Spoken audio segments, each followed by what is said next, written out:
Hello students, welcome back to the series of Indian geography. Lecture number 9 है ये। Chapter 2 चल रहा था फिजियोग्राफी का। यूपीएससी मैथ्स में आपका स्वागत है। Maths means maximum study. मेरा नाम है प्रशांत कुमार पांडे। आप लोग देख रहे हैं यूपीएससी मैथ्स। ठीक है, देखो अभी तक टोटल हम लोग 8 लेक्चर कंप्लीट कर चुके हैं।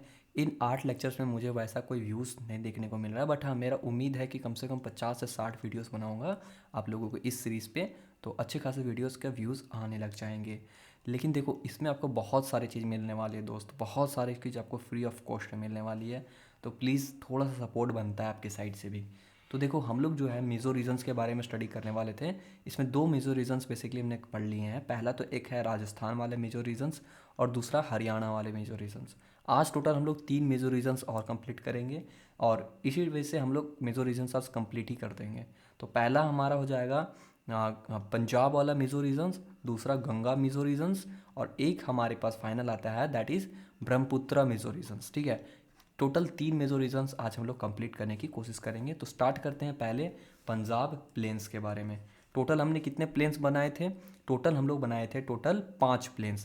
पहला तो होगा हरियाणा मतलब राजस्थान वाला प्लेन्स, उसके बाद हरियाणा वाला प्लेन्स, उसके बाद आपका पंजाब प्लेन्स, गंगा प्लेन्स, फिर उसके बाद में यहाँ पे ब्रह्मपुत्र प्लेन्स। ठीक है, टोटल हमने 5 पार्ट में इसको डिवाइड किया था इंडियन प्लेन को।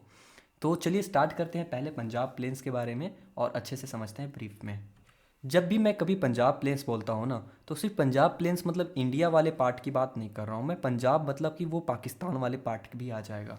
तो ये जो पंजाब प्लेन्स है वो सिर्फ इंडिया में नहीं है बल्कि पाकिस्तान में भी पड़ता है और ये बहुत ज़्यादा फर्टाइल सॉइल होता है। ये जो पंजाब का सॉइल है मतलब पंजाब का जो सॉइल है वो बहुत ज़्यादा फर्टाइल सॉइल है और यहाँ पे एग्रीकल्चर बहुत ज़्यादा अमाउंट में होती है। यहाँ पे एग्रीकल्चर का प्रोडक्शन भी बहुत ज़्यादा होती है। ये जो पंजाब वर्ड है ना, ये पंजाब वर्ड एक पर्शियन वर्ड से लिया गया है जिसका मतलब होता है पंज। देखो 2 वर्ड से बना हुआ है। एक बना हुआ है पंज PANJ और दूसरा बना हुआ है आब AAB। देखो पंजाब जो है इसका मतलब होता है पंज मतलब होता है 5। ठीक है, और आब मतलब होता है वाटर या फिर इसको बोलते हैं रिवर भी, यानी कि 5 नदियों का जहाँ मेल होता है उसको पंजाब कहा जाता है। और ये 5 नदियाँ हैं सतलज, बीस, रवि, चेनाब और झेलम। कितने नदियाँ हैं बच्चा? 5 नदी। कौन कौन से हैं?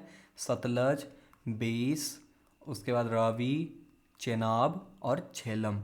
टोटल हम लोग 5 नदियाँ हैं। इन 5 नदियों के मेल से जो एक एरिया बनता है इसी एरिया को कहते हैं पंजाब। और पंजाब टोटल 2 पार्ट में डिवाइडेड है, एक तो इंडियन पंजाब और दूसरा पाकिस्तान पंजाब। ठीक है ना। तो हम लोग जो बातें करेंगे बेसिकली दोनों पंजाब के मिक्स करके बातें करेंगे ताकि आपको वन साइडेड ज्योग्राफी ना पता चले। ठीक है, तो यही बात हो गई। अगर मैं इसका अगर पंजाब का अगर मैं एरिया बताना चाहूँ तो ये जो एरिया है सिर्फ इंडिया में नहीं फैला हुआ है, वो इंडिया के साथ साथ पाकिस्तान में भी फैला हुआ है। ठीक है ना। और यहाँ तक कि कुछ इंडियन स्टेट में फैला हुआ है जैसे कि पंजाब, हरियाणा और राजस्थान में भी फैला हुआ है। ठीक है, तो यानी बहुत कुछ पार्ट ऑफ राजस्थान, सब नहीं कुछ पार्ट ऑफ राजस्थान में भी ये फैला हुआ है।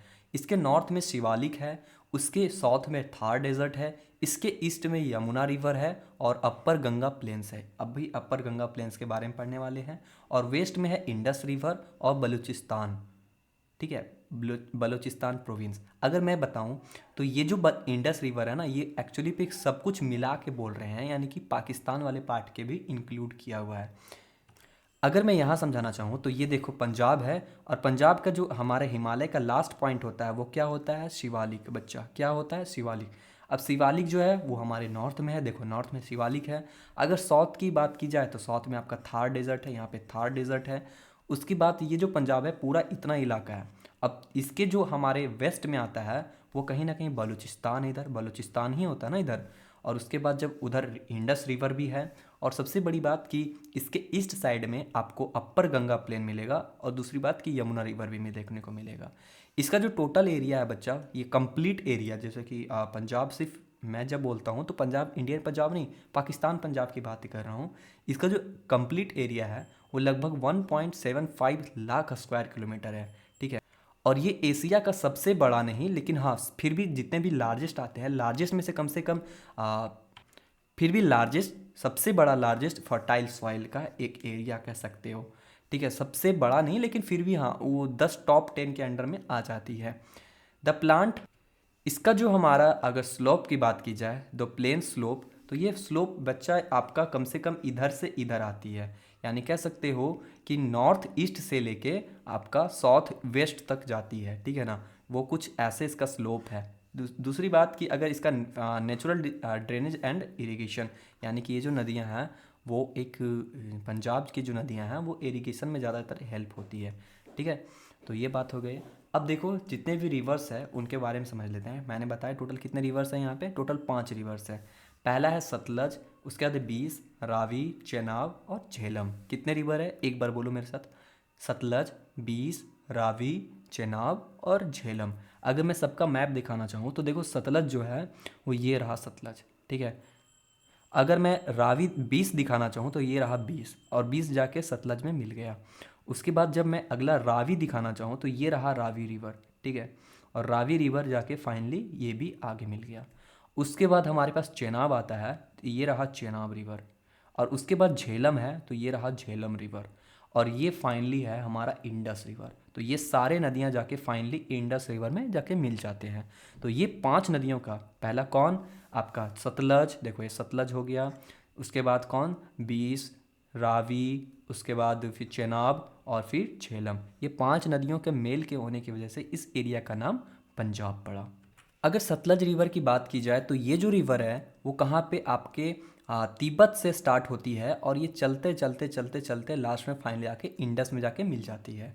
यानी कि इसका जो ये लॉन्गेस्ट रिवर ऑफ पंजाब है, ये जो रिवर है ना सतलज, ये इस पंजाब का सबसे बड़ा नदी कह सकते हो। और ये कहाँ से स्टार्टिंग होती है, ये तिब्बत से स्टार्टिंग होती है और ये पूरे पाकिस्तान में फ्लो होती है। ये इंडिया के पार्ट में नहीं होता बच्चा, ठीक है। और ये जो है फाइनली जाके इंडस में मिल जाती है। और इस वाले रीजन का ज़्यादातर यूज़ हम लोग एरीगेशन में, खेती वगैरह में करते हैं। अगर 20 रिवर की बात की जाए तो ये जो है वो 20 कुंड से निकलती है। देखो यहाँ रहा 20 कुंड, 20 कुंड से निकलती है और वो जाके फाइनली सतलज रिवर में मिल जाती है। ये ओरिजिनेटर यहाँ पे होता है और जाके मर्ज किस में हो जाती है, सतलज रिवर में। अगला हमारे पास है रावी रिवर। ये ओरिजिनेट हिमाचल प्रदेश से होती है। आप देख सकते हो हिमाचल प्रदेश यहाँ पे है, हिमाचल प्रदेश से ओरिजिनेट होती है और ये पाकिस्तान में बहते बहते इवेंचुअली जाके कहाँ मर्ज हो जाती है, इंडस रिवर में। आप देख सकते हो कि फाइनली जाके किस में मर्ज हो गया, इंडस रिवर में, ठीक है। अगर हम लोग उसके बाद चेनाब की बात की जाए तो चेनाब जो है वो 2 नदियों के मेल से बनी हुई है। एक तो पहला तो है चंद्रा रिवर और दूसरा है भागा रिवर। और ये जाके हिमाचल प्रदेश से मतलब ओरिजिनेट होती है, ठीक है। और ये पूरे पाकिस्तान में बहती है और फाइनली जाके इंडस में मिल जाती है। आप देख सकते हो कि यहाँ पे है चेनाब रिवर। और लास्ट में है झेलम, ठीक है। ये कहाँ से ओरिजिनेट होती है, ये कश्मीर से ओरिजिनेट होती है और ये पूरे पाकिस्तान में बहती है और वो जाके फाइनली चेनाब में मिल जाती है। तो आप देख सकते हो कि ये रहा झेलम, और झेलम जा जाके यहाँ से मिलते मिलते फाइनली चेनाब में मिल गया। तो ये जो 5 नदियाँ हैं ये बहुत इंपॉर्टेंट है। इन्हीं नदियों के नाम पे इस पूरे एरिया का नाम पंजाब पड़ा। पंज मतलब होता है 5 और जाब मतलब होता है रिवर या फिर वाटर, ठीक है। देखो दुनिया का अगर कोई सबसे ज़्यादा फर्टाइल एरिया होगा ना तो वो एरिया होगा जहाँ पे 2 नदियाँ मिलती होंगी। जैसे मान लो कि ये 2 नदी है, 2 नदी मिली, तो इन 2 नदियों के बीच में जो ये एरिया बना ना बच्चा, ये सबसे ज़्यादा फर्टाइल एरिया होता है। क्योंकि मान के चलो जब नदी आ रही होगी तो अपने साथ में जो एलुवियल सिल्ट वगैरह लाती होगी वो यहाँ आके डिपॉजिट कर दी, और ये नदी इधर आके डिपॉजिट कर दी। तो बेसिकली ये एरिया ना बहुत ज़्यादा फर्टाइल एरिया होता है। तो इसको बोला जाता है दोआब। क्या बोला जाता है बच्चा, दोआब, ठीक है। दोआब जो होता है बेसिकली बहुत ज़्यादा फर्टाइल एरिया माना जाता है कहीं के फील्ड में भी। आप देखोगे इंडिया में बहुत सारे दोआब हैं, पाकिस्तान में बहुत ज़्यादा अमाउंट में दोआब है। तो दोआब क्या होता है, 2 नदियों के बीच का जो एरिया होता है ना उसको कहते हैं दोआब। और दोआब बेसिकली बहुत ज़्यादा फर्टाइल माना जाता है क्योंकि वहाँ पे 2 नदियों का संगम हो रहा होता है, ठीक है। तो इन पंजाब में टोटल 3 मेजर जो होता है ना, 3 मेजर दोआब हैं। तो पहला है बीस्ट दोआब, दूसरा है बारी दोआब और तीसरा है रचना दोआब, ठीक है। टोटल 3 दोआब हैं। अब ये देखो ये जो 20 दोआब है वो 20 नदी और सतलज नदी से मिलने से बनती है। ये जो बारी दोआब है वो रावी नदी और 20 नदी से मिलने से बनती है। और ये जो आपका रचना दोआब है वो रावी रिवर और चेनाब रिवर के मिलने से बनती है।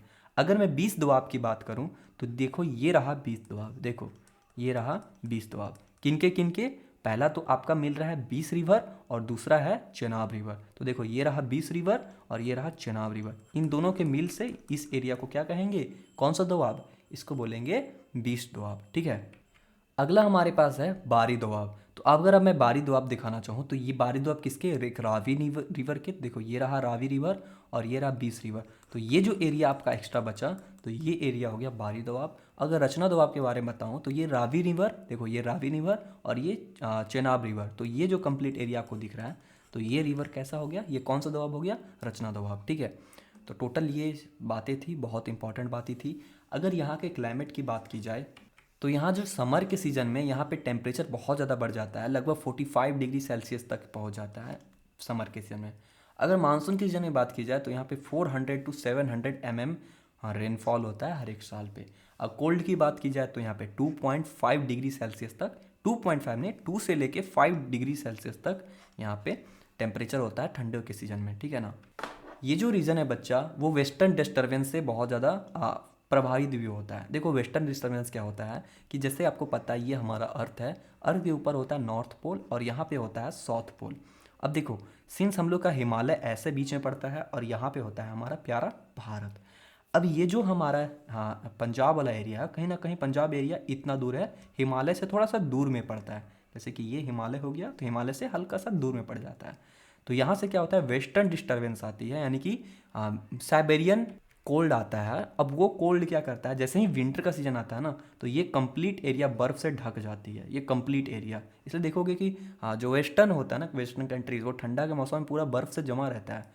तो यहाँ पे भी ना वो वेस्टर्न डिस्टर्बेंस आती है और यहाँ पे भी बहुत ज़्यादा अमाउंट में ये थोड़ा ठंडा पड़ता है। ठीक है, और इस सीज़न में क्या होता है कि थोड़ा थोड़ा रेन होता है, जिसकी वजह से जो रावी क्रॉप्स हैं वो उसमें भी थोड़ा सा इफेक्ट होता है। रावी क्रॉप्स क्या होता है बच्चा, रावी क्रॉप्स ऐसे क्रॉप्स होते हैं जो कि अक्टूबर से आपके बोल सकते हो कि फरवरी या मार्च तक चलती है। ठीक है ना। तो ये जो क्रॉप्स होते हैं इनको कहते हैं हम लोग रावी क्रॉप। यानी कि जो वेस्टर्न डिस्टर्बेंस है वो कहीं ना कहीं रावी क्रॉप्स को इफेक्ट करती है, क्योंकि इसी पीरियड में क्या होता है कोल्ड विंटर होता है। अब ये विंटर कब जैसे कि विंटर आई तो विंटर तो होती है नो डाउट, लेकिन विंटर वेस्टर्न डिस्टर्बेंस की वजह से वहाँ पे और ठंडी पड़ती है, तो रावी क्रॉप पे थोड़ा सा वहाँ पे इफेक्ट पड़ता है। तो ये हो गया क्लाइमेट के बारे में। अब हम लोग आगे समझते हैं फ्लोरा एंड फौना के बारे में।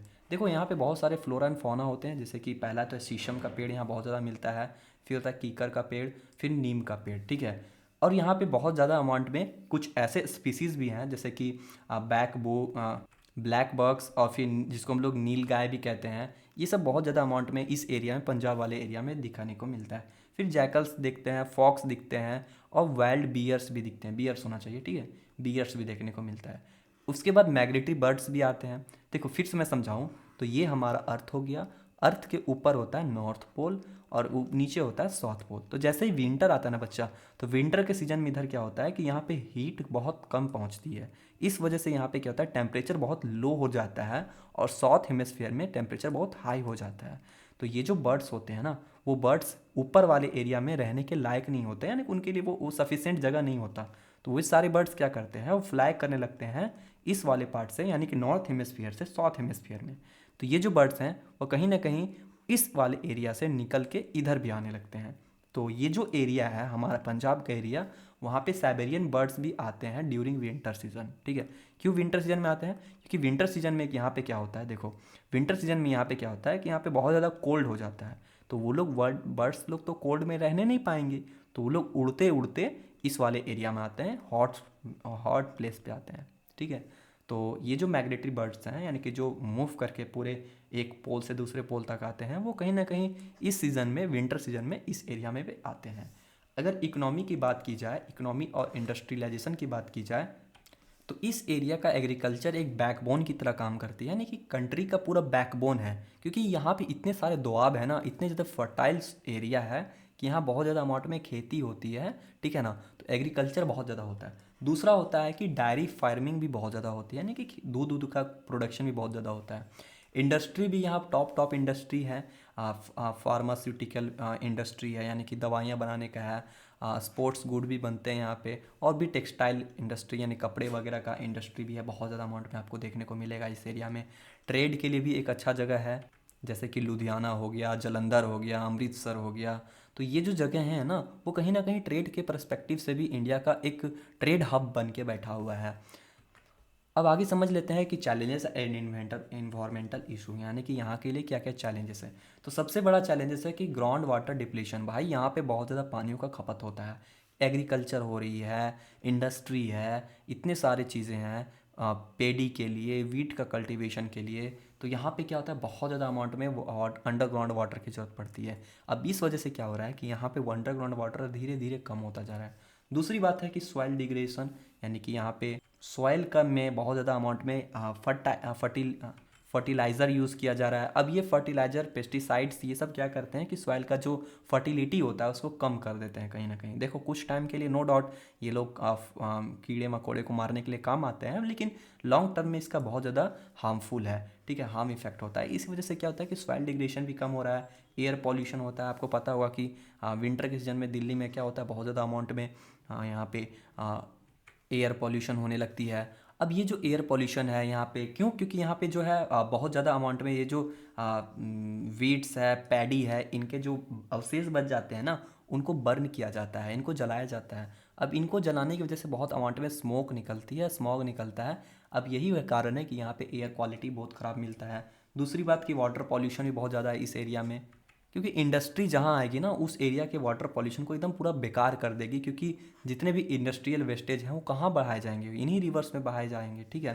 क्योंकि इस रिवर में, इस एरिया में रिवर बहुत ज़्यादा अमाउंट में मिलती है। अब देखो हमने बहुत सारी चीज़ों के बारे में समझ लिया। पहले तो राजस्थान प्लेन के बारे में समझ लिया, फिर सतलज यमुना प्लेन के बारे में समझ लिया। अब हम लोग यहाँ पे पढ़ेंगे गंगा प्लेन के। देखो गंगा प्लेन बेसिकली 3 पार्ट में डिवाइडेड है, upper Ganga plain, middle Ganga plain और लोअर गंगा प्लेन। अगर मैं यहाँ मैप में दिखाना चाहूँ तो ये हो गया अपर गंगा प्लेन, ये हो गया मिडिल गंगा प्लेन, और ये जो नीचे आपको छोटा सा पार्ट दिख रहा है ये हो गया आपका लोअर गंगा प्लेन। तो गंगा प्लेन को हमने टोटल कितने पार्ट में कैटेगराइज किया है बच्चा, 3 पार्ट में कैटेगराइज किया है। अगर पूरा नॉर्दर्न प्लेन की बात की जाए तो नॉर्दर्न प्लेन का सबसे बड़ा जो प्लेन है वो आपका गंगा प्लेन ही आता है। सबसे बड़ा, देख रहे हो कितना बड़ा एरिया को कवर अप किया हुआ है, इतना कंप्लीट एरिया जो है वो गंगा प्लेन है। गंगा प्लेन जो है यमुना रिवर से जो निकलती है वो पूरा जाके वेस्ट बंगाल में जाके मिल जाती है, ठीक है ना। मतलब पूरा बांग्लादेश में तक पहुंचती है, इतना बड़ा एरिया है गंगा प्लेन, ठीक है। यहाँ बहुत सारे न्यूमरस ऑफ ट्रिब्यूटरीज और उनके नदियाँ हैं, गंगा रिवर और उनके ट्रिब्यूटरीज, वो सब जाके डिपॉजिट कर रही है एलुवियल सॉइल को, और इस टाइप से पूरा एरिया का फॉर्मेशन होता है, ठीक है। टोटल हमने 3 पार्ट में डिवाइड किया है, अपर गंगा, मिडिल गंगा और लोअर गंगा। एक एक करके सबके बारे में समझते हैं। तो पहला है हमारे पास अपर गंगा। देखो जो अपर गंगा होगा ना, ये ऊपर वाला पार्ट है, यानी कि बोल सकते हैं ये जो 2 वाला पार्ट है ना, ये आपको जो 2 वाला दिखाई दे रहा है, ये 2 वाला पार्ट क्या है, ये आपका अपर गंगा है, ये कंप्लीट आपका अपर गंगा है, ठीक है। ये जो अपर गंगा है वो टोटल कुछ राज्य में पड़ती हैं, जिसमें से पहला है आपका वेस्टर्न उत्तर प्रदेश में पड़ती है, कुछ पार्ट ऑफ उत्तराखंड में पड़ती है, हरियाणा में पड़ती है, और कुछ कहीं ना कहीं दिल्ली में पड़ती है। अगर मैं आपको मैप पे दिखाना चाहूँ तो ये देखो कहीं ना कहीं आपको हरियाणा की पार्ट भी देखने को मिल रहा है। देखो इधर साइड में अगर देखोगे तो ये रहा हरियाणा का पार्ट, ठीक है, ये रहा हरियाणा के पार्ट। उसकी बाद अगर बात करें तो उत्तर प्रदेश में तो पड़ता ही है, नो डाउट, इतना बड़ा एरिया आपको उत्तर प्रदेश का ही दिख रहा है।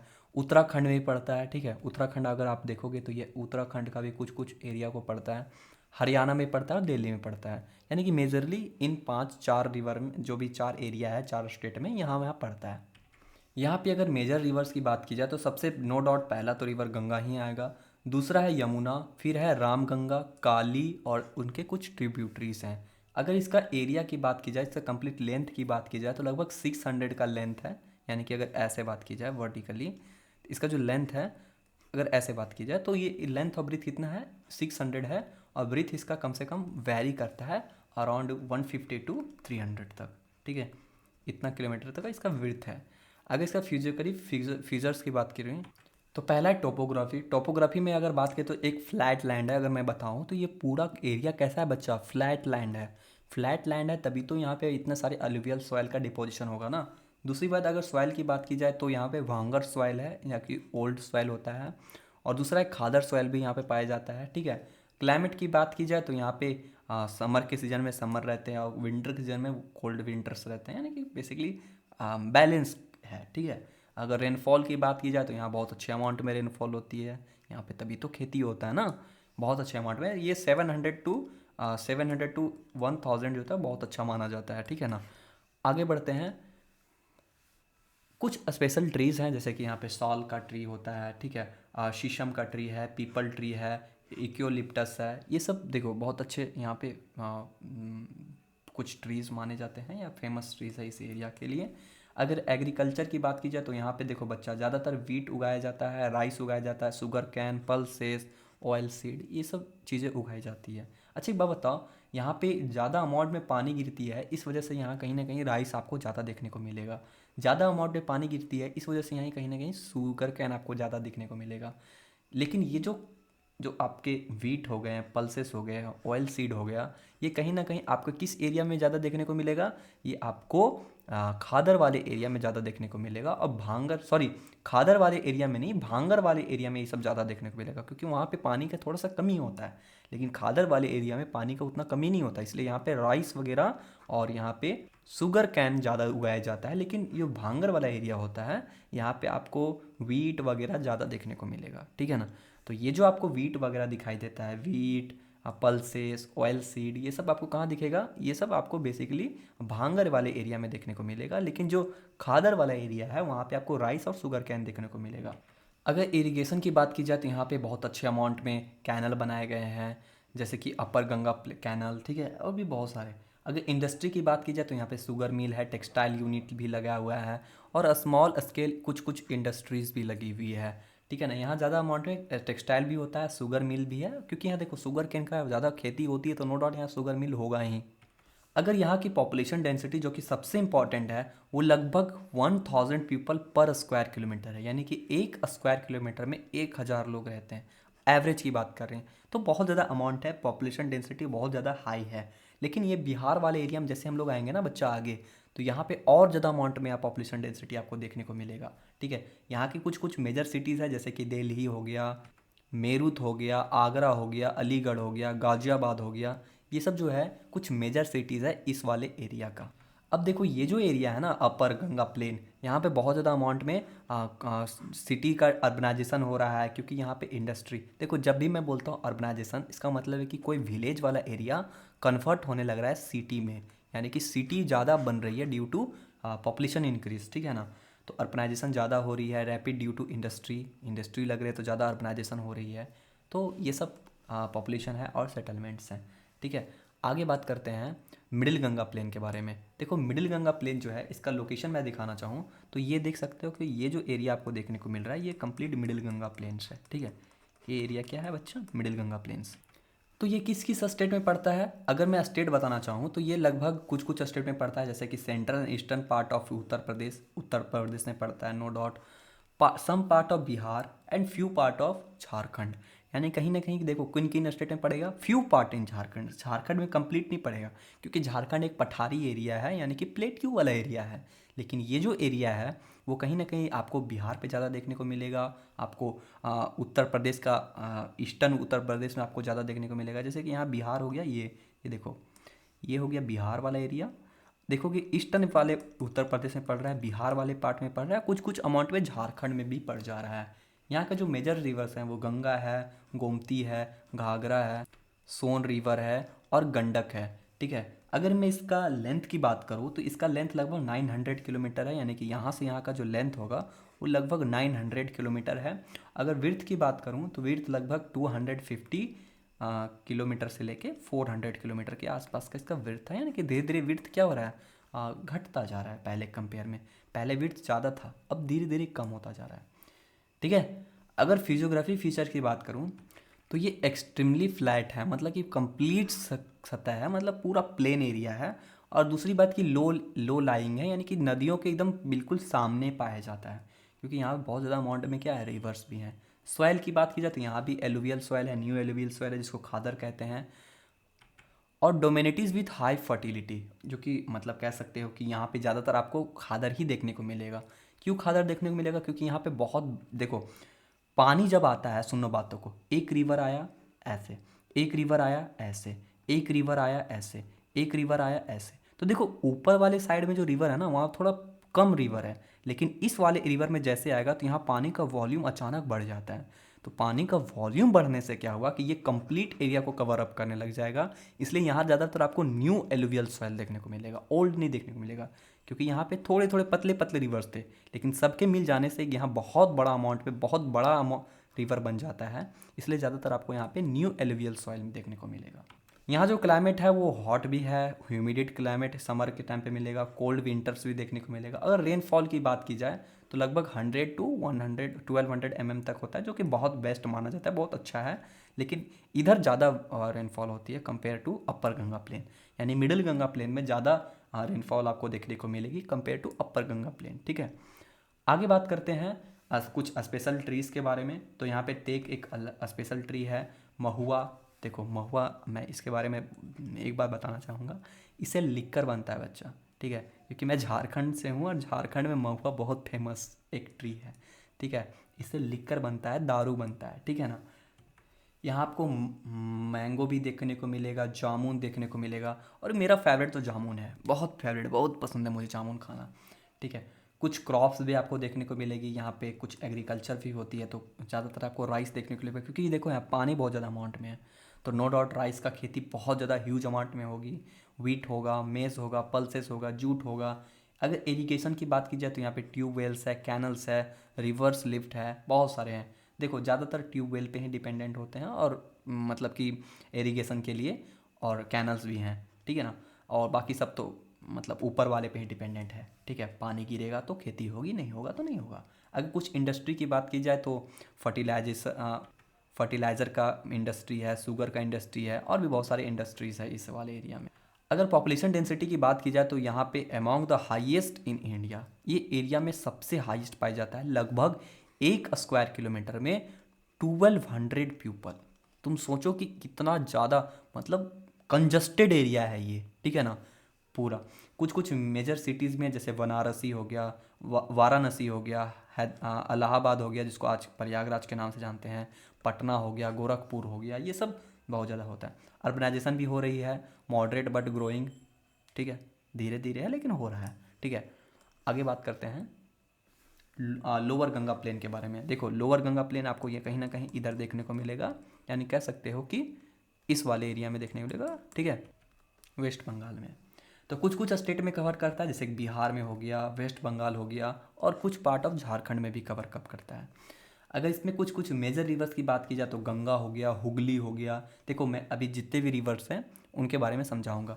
हुगली रिवर क्या होता है, गंगा जैसे ही आगे बढ़ती है ना, तो ये गंगा जो है जब यहाँ पे मिलती है तो यहाँ से एक नया रिवर बन जाता है, हुगली रिवर।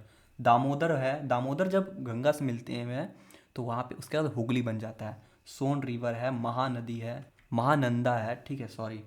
उसके बाद लेंथ की बात की जाए तो लगभग 600 का इसका लेंथ है लगभग इधर, और लगभग विड्थ की बात की जाए तो लगभग 200 विड्थ है, यानी कि सॉरी विड्थ 200 है, और लेंथ की बात की जाए तो लगभग 600 का लेंथ है।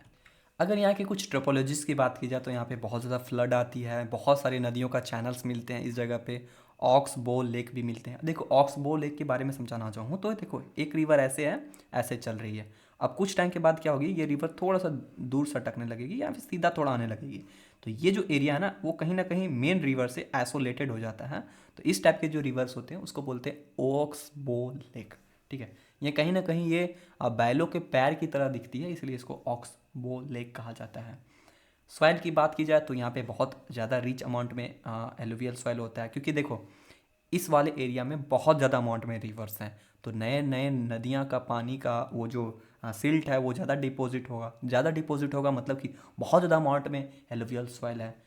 क्लाइमेट की बात की जाए तो यहाँ पर ज़्यादातर मानसून्स ही होते हैं, बहुत ज़्यादा अमाउंट में ट्रॉपिकल मानसून्स होते हैं, ज़्यादा नहीं। ठीक है, रेनफॉल की बात की जाए तो यहाँ पे बहुत ज़्यादा अमाउंट में रेनफॉल होती है कंपेयर टू मिडिल गंगा और अपर गंगा। ठीक है, कुछ स्पेशल ट्रीज़ की बात की जाए तो सुंदरी हो गया, पाम ट्री हो गया, कोकोनट भी यहाँ बहुत ज़्यादा अमाउंट में उगाया जाता है। फिर उसके बाद बम्बूस भी यहाँ बहुत ज़्यादा होते हैं, बहुत ज़्यादा अमाउंट में बम्बूस का खेती होता है। ठीक है, यानी कि ये कुछ कुछ स्पेशल ट्रीज़ हैं। ठीक है ना, अगर यहाँ पे क्रॉप्स की बात की जाए तो यहाँ पे ज़्यादा अमाउंट में राइस होता है, जूट होता है, टी होता है। टी देखो, और टी सबसे ज़्यादा ना आपको कहीं ना कहीं असम वाले एरिया में ज़्यादा देखने को मिलेगा, बट यहाँ पे भी स्टार्ट हो जाती है। ठीक है, मस्टर्ड हो गया, पल्सेस हो गया। एरीगेशन की बात की जाए तो यहाँ बहुत ज़्यादा अमाउंट में कैनल्स बनाए गए हैं, रिवर बेड सिस्टम तो ऑलरेडी है ही, तो इसके वजह से एरीगेशन का यहाँ पे ज़्यादा उतना प्रॉब्लम होता नहीं है, क्योंकि नदियाँ बहुत है यहाँ पे। अगर इंडस्ट्री की बात की जाए तो जूट है, और फिर टी है, तो टी का मतलब प्रोडक्शन होता है। देखो ट्री का जहाँ पे भी आपको दिखेगा तो क्रॉप्स है, तो वहाँ पे टी का इंडस्ट्री भी दिख जाएगा। टेक्सटाइल का होता है, क्योंकि बांग्लादेश इसके जस्ट सामने, आपको पता है कि बांग्लादेश में बहुत ज़्यादा अमाउंट में टेक्सटाइल बनाया जाता है, और सबसे बड़ी बात कि आईटी हब्स है ये, ठीक है ना। अगर पॉपुलेशन की बात की जाए तो यहाँ सबसे ज़्यादा एक्सट्रीमली हाई होता है, लगभग 1500। अगर मैं अपर गंगा की बात करूँ तो अपर गंगा में लगभग 1000 पीपल पर एरिया पर किलोमीटर स्क्वायर थे, लेकिन जैसे लोअर गंगा में आए लगभग ये 1200 से 1300 पीपल पर किलोमीटर आए हैं। लेकिन जैसे ही हम लोग, सॉरी अपर मिडिल गंगा था ये, लेकिन जैसे ही लोअर गंगा में आए तो लोअर गंगा में लगभग 1500। ये कितना बड़ा अमाउंट है, आप सोच सकते हो कि 1 किलोमीटर एरिया में 1500 लोग रहते हैं। Just imagine, extremely high area है। कुछ मेजर सिटीज़ भी जैसे कोलकाता हो गया, दुर्गापुर हो गया, भागलपुर हो गया, और भी बहुत सारी जगह हैं। कुछ भी अर्बनाइजेशन भी यहाँ पे बहुत ज़्यादा डेवलप है, ठीक है। और भी पर्टिकुलरली अराउंड कोलकाता वाले एरिया के साइड में ज़्यादा अर्बनाइजेशन हो रही है, ठीक है। अब देखो सबसे इंपॉर्टेंट है ब्रह्मपुत्र। अगर मैं ब्रह्मपुत्र को दिखाना चाहूँ तो ये जो आपको दिख रहा है ना ब्लैक कलर में, ये सारे क्या है, ब्रह्मपुत्र रिवर्स हैं, ठीक है। ब्रह्मपुत्र प्लेन्स है, सॉरी ब्रह्मपुत्र रिवर्स नहीं, ब्रह्मपुत्र प्लेन्स। अगर इसका लोकेशन की बात की जाए तो ये लगभग असम का एरिया और कुछ पार्ट ऑफ अरुणाचल प्रदेश का एरिया में भी पड़ता है, ठीक है ना। रिवर्स की बात की जाए तो यहाँ पे मेन रिवर है, सबसे बड़ा रिवर नो डाउट ब्रह्मपुत्र है, और उसके कुछ कुछ बहुत सारे ट्रिब्यूटरीज हैं वो हैं। अगर इसका लेंथ की बात की जाए तो लगभग 700 किलोमीटर का इसका लेंथ है, 700 किलोमीटर, ठीक है। और इसका विड्थ का बात की जाए तो विड्थ बहुत पतला है बच्चा, लगभग 80 किलोमीटर का विड्थ है, ठीक है। अगर फिजियोग्राफी का बात की जाए, फिजिकल फिजिक्स की बात की जाए तो यहाँ पे फ्लड बहुत ज़्यादा आते हैं, क्योंकि यहाँ बहुत ज़्यादा अमाउंट में रिवर्स हैं। और सबसे बड़ी बात कि यहाँ पे एक ऐसा रिवर है, रिवर आइलैंड है। देखो दो रिवर्स के बीच में ना एक आइलैंड बनता है, जैसे ये रिवर है, ये रिवर है, इन दोनों के बीच में एक दोआब जैसा नहीं होता है, उसी टाइप से दो रिवर्स के बीच में देखो, जिसके चारों साइड रिवर होता है, उस टाइप के जो एरिया होता है ना उसको बोलते हैं रिवरियन आइलैंड, ठीक है। तो यहाँ पे वर्ल्ड का दूसरा सबसे बड़ा एक रिवरियन आइलैंड है जिसको बोलते हैं मजुली, ठीक है। क्या कहते हैं बच्चा, मजुली, ठीक है। मजुली है वर्ल्ड का सबसे सेकेंड सबसे लार्जेस्ट रिवरियन आइलैंड है, ठीक है। ये हो सकता है कि आपको पता होना चाहिए इस बात को। तो यहाँ पे क्या है सबसे बड़ा, क्योंकि फ्लड बहुत ज़्यादा अमाउंट में आती है, क्योंकि बहुत ज़्यादा रिवर्स है, और यहाँ पे वर्ल्ड का दूसरा सबसे बड़ा रिवरियन आइलैंड है। लेकिन अगर वर्ल्ड का सबसे बड़ा आइलैंड रिवरियन आइलैंड की बात करूँ तो वो कहीं ना कहीं ब्राज़ील में है, ठीक है। मुझे एग्जैक्टली नहीं याद आ रहा, लेकिन कुछ बनाना जैसा कुछ नाम था, बनानियन या कुछ था, ठीक है ना। तो वो रिवर हो गया वो। लेकिन जो मिजूली है, अगर इसी टाइप से बढ़ता रहे ना तो वर्ल्ड का सबसे लार्जेस्ट रिवरियन आइलैंड हो सकता है। लगभग दोनों का एरिया लगभग बराबर है, कोई कोई मिजूली को भी नंबर 1 पे कह देते हैं, बट कोई नहीं, आपको बस इतना समझना है कि एक ऐसा एरिया है जो कि सबसे ज़्यादा बड़ा एक एरिया है। अगर सॉइल की बात की जाए तो यहाँ पे फर्टाइल सॉइल बहुत ज़्यादा अमाउंट में मिलती है। यहाँ पे अगर क्लाइमेट की बात की जाए तो यहाँ पे बहुत ज़्यादा ट्रॉपिकल मानसून होता है और बहुत अमाउंट में रेनफॉल होती है, और यहाँ रेनफॉल बहुत ज़्यादा अमाउंट में होती है बच्चा, ये एवरेज नहीं है, बहुत ज़्यादा अमाउंट है। लगभग 2000 से लेके 4000 mm तक। ये इतना बड़ा नंबर है, मैं क्या कह सकता हूँ, क्योंकि यहाँ सालों साल बारिश होती रहती है, ठीक है। तो ये बहुत ज़्यादा अमाउंट में यहाँ पे रेनफॉल होती है। यहाँ पे कुछ स्पेशल ट्रीज़ हैं जैसे साल ट्रीज़ हैं, ठीक है। फिर है ट्री का, फिर बम्बू भी यहाँ पे आपको ज़्यादा मिलेगा, फिर अगरवुड भी है, फिर है बेतू नट है, और भी बहुत सारे यहाँ पे मतलब कि कुछ ट्रीज़ हैं, बहुत फेमस फेमस ट्रीज़ हैं। आप एक बार यहाँ पे पॉज करके पढ़ लेना। अगर कुछ एग्रीकल्चर की बात की जाए तो यहाँ पे बहुत सारा अमाउंट में क्रॉप होता है, जिसमें कि पहला है राइस, टी बहुत ज़्यादा होता है बच्चा। दूसरी है मस्टर्ड, जूट और शुगर केन, क्योंकि देखो ये सारे वैसे चीज़ें हैं जिसपे बहुत ज़्यादा अमाउंट में पानी चाहिए होता है, और यहाँ पानी की एकदम कमी नहीं है, ठीक है, बहुत ज़्यादा अमाउंट में पानी है। रिवर बेड भी होता है, और फिर रेन एग्रीकल्चर होती है। इंडस्ट्रीज़ की बात की जाए तो यहाँ पे ज़्यादा अमाउंट में टी प्रोडक्शन होता है, ऑयल होती है, और फिर हैंडीक्राफ्ट का भी प्रोडक्शन होता है, ठीक है ना। अगर पॉपुलेशन डेंसिटी की बात की जाए तो यहाँ उतना पॉपुलेशन नहीं है, क्योंकि देखो सबसे ज़्यादा पॉपुलेशन कहाँ था, हमारे लोअर गंगा प्लेन पे था, ठीक है ना। यहाँ पे मॉडरेट है compare to the Ganga plain, ठीक है। लेकिन अगर कुछ मेजर सिटीज़ की बात करी जाए तो गुवाहाटी हो गया, डिब्रूगढ़ हो गया, फिर तेजपुर हो गया, और भी बहुत सारे होते हैं। अब कुछ यहाँ पे अर्बनाइजेशन की बात की जाए तो यहाँ पे लिमिटेड है, कुछ उतना ज़्यादा अमाउंट में अर्बनाइजेशन नहीं हो रही है, ठीक है। तो ये बातें हो गई। अब कंक्लूज़न की बात की जाए तो आप कंक्लूज़न एक बार पढ़ लेना, ठीक है, कोई बड़ी बात नहीं है। तो अगर हम चलो एक बार बता ही देते हैं यार, कितना माथापेची करे। तो देखो गंगा प्लेन टोटल 3 पार्ट पे डिवाइडेड था, upper middle and lower Ganga. और Brahmaputra each of the have unique physical features थे, ठीक है। कुछ यहाँ पे बहुत फेमस फेमस ट्रीज़ हैं, जैसे साल ट्रीज़ हैं, फिर सुंदरी बम्बूस, ऐसे बहुत सारी चीज़ें। और बहुत सारे चैलेंजेस भी है, तुम एक बार पढ़ लेना यार, कोई बड़ी बात नहीं है। तो ये ख़त्म होता है आज के बाद, मतलब इसके बाद हम लोग सीधा importance of greater plain of India complete करेंगे कल कल के लेक्चर पे। तो मिलते हैं अगले वीडियो में, तक के लिए जय हिंद जय भारत। और प्लीज़ अगर वीडियो पसंद आ रही हो कोई शेयर करो यार, प्लीज़ शेयर कर दो, मेरे लिए हेल्प करो प्लीज़। मिलते हैं अगले वीडियो में, तब तक के लिए जय हिंद जय भारत। प्रशांत आपका दिल से थैंक यू करता है, ठीक है। जय हिंद जय भारत, वंदे मातरम।